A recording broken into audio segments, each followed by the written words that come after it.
Your annual Halloween Horror Nights 2021 Ultimate Survival Guide is back. Of course, presented by SoCal Exploring.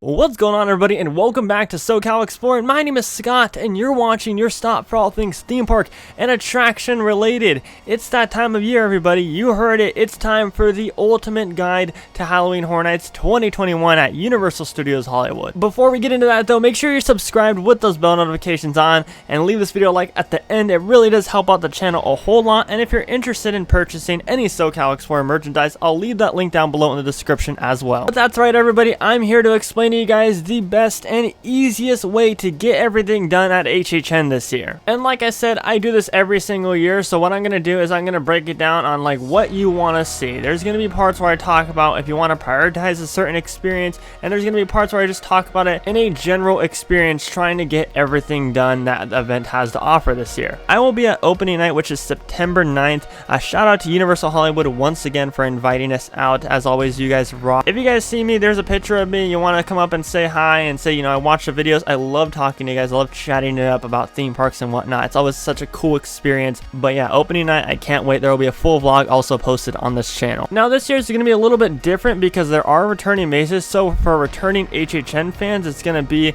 a little bit different of a strategy for these mazes. But do keep in mind, I'm basing this guide just around everything that the event has to offer this year. Regardless if it's returning mazes, returning shows and stuff like that, we're just talking about the event as a whole. So first things first, let's talk about what days are recommended to visit Halloween Horror Nights. Typically, Thursdays and Sundays are the slower days. I'd argue that Thursdays are the best days to go. Sundays is kind of a hit or miss. Fridays and Saturdays are always going to be busy no matter what. If you're a frequent Fear Pass holder, then I highly recommend you go on a Thursday or a Sunday, especially if you live within the area. But if you're just buying a general admission ticket, I'd recommend you look at the different dates and plan your strategy out based on when you think it's going to be crowded. And I have made a full HHN ticket guide, which I'll leave linked down below in the description as well, on which ticket is best for you. So we got the dates covered, but what time should you get to the event? So I'm gonna let you guys in on a little secret. If you have a Universal Pass that includes parking, the parking is still free before 6 p.m. I believe. If you arrive at the parking garage after 6 p.m., even though your Universal Studios Hollywood Pass includes parking, you'll still have to pay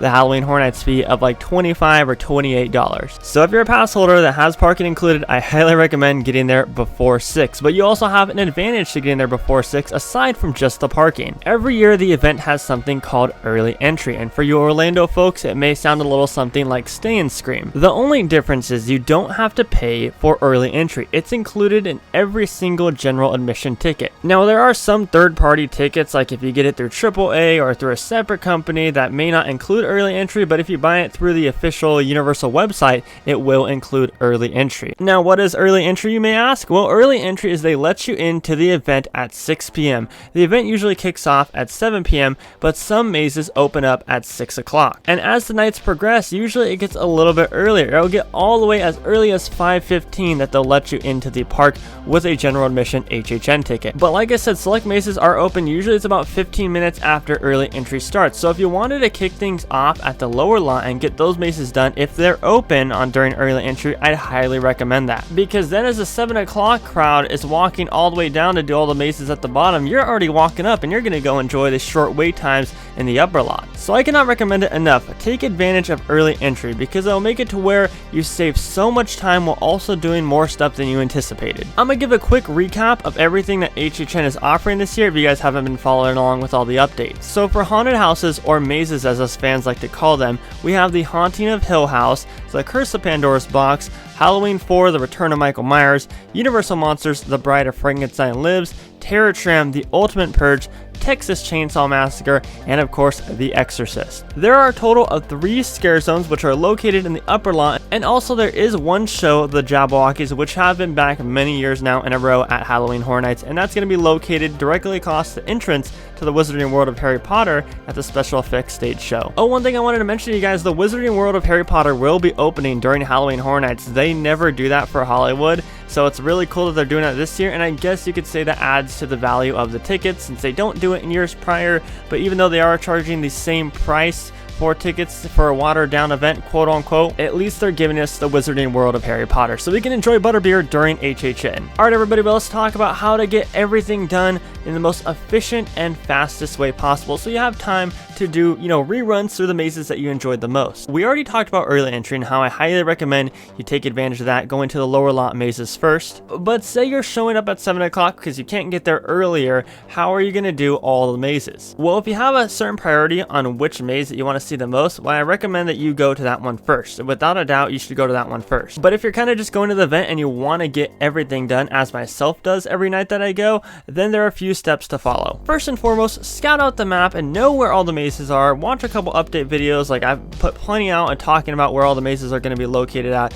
Know where each individual houses are going to be at. That way you don't just show up clueless and you spend another 30 minutes trying to figure out where everything's at. Usually the event is really good with placing little signs everywhere. I mean, in the front there's little arrows pointing to it, and then of course there are different wait times and such posted on the wait times board scattered throughout the park. Now if you're getting there at 7, I automatically recommend you guys to target the Curse of Pandora's Box and the Haunting of Hill House. I personally believe that the Haunting of Hill House maze will be the most popular this year. So I'd recommend that you guys go down to the Curious George parking lot, which I believe the entrance is going to be in the upper lot, to kind of walk down there. It could be where the Terror Tram's at, but I believe it's going to be in the upper lot. I recommend that you guys go and do those first, because those will definitely fill up, since the Haunting of Hill House exit will most likely dip into the entrance of the Curse of Pandora's Box, and since it's so far out of the way from the normal theme park, it is going to be one of those things, when people get down there and crowds start to form down there, it's going to be a little bit of a mess. Meaning people are going to stay down there, people are probably going to eat food, assuming that they have food trucks down there, and just kind of stay in that general area, making it difficult for you to enjoy the maze or get into the maze, and taking up more of your time, because they'll probably be about an hour and a half wait. After you hit those 2 mazes, then head to the Terror Tram, the Ultimate Purge, which if you don't know what the Terror Tram is, you get on the normal Studio Tour tram and they drop you off where the former Whoville location was at, and you walk a trail through a bunch of scary monsters, kind of like formed as a maze, more like an outdoor maze, as we like to call it, a gauntlet. It's about a 15-minute experience, and then right after, the tram picks you up and drops you back off at the normal theme park. Now what I like to do when I have plenty of time is I like to hit the Terror Tram twice. I like to hit it when it's still daytime outside, so you get that kind of scare zone type of vibe, and then I like to hit it once again at night, so it's more scary, more feels like a maze. But regardless, if you're doing it once or twice, you should definitely check out the Terror Tram after the 2 mazes in the Curious George parking lot location, because usually in the middle of the night is when Terror Tram gets the most popular. So if you go over there around 8 o'clock, 7:45ish, it won't be as long as a wait as it would later in the night. After you have your fun on the Terror Tram, well then the early entry crowd will slowly be making their way back up, the 6 o'clock crowd, 6:30, somewhere around there. And since they'll probably be in the lower lot, because that's usually where the early entry crowd goes, they'll be making their way up, as you can make your way down to the lower lot and maybe ride Jurassic World the ride, because it's usually a short wait during Halloween Horror Nights, and check out Texas Chainsaw Massacre and The Exorcist, which is located in Soundstage 29. Texas Chainsaw Massacre is located to the right of Transformers. It's actually on the backside of the Revenge of the Mummy attraction. But yeah, after doing those 2 mazes, you could probably check out the different attractions down there: Revenge of the Mummy, Jurassic World, and Transformers.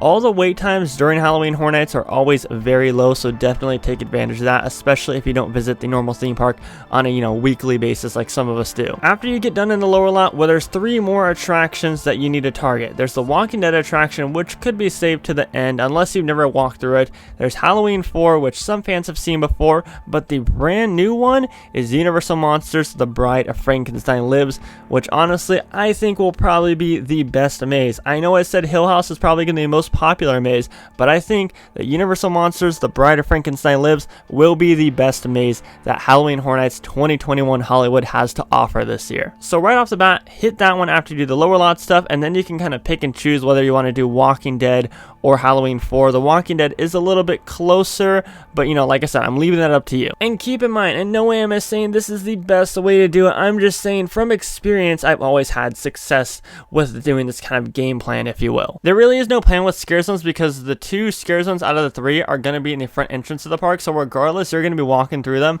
all night long, especially if you're bouncing between Halloween 4 and the other mazes throughout the park.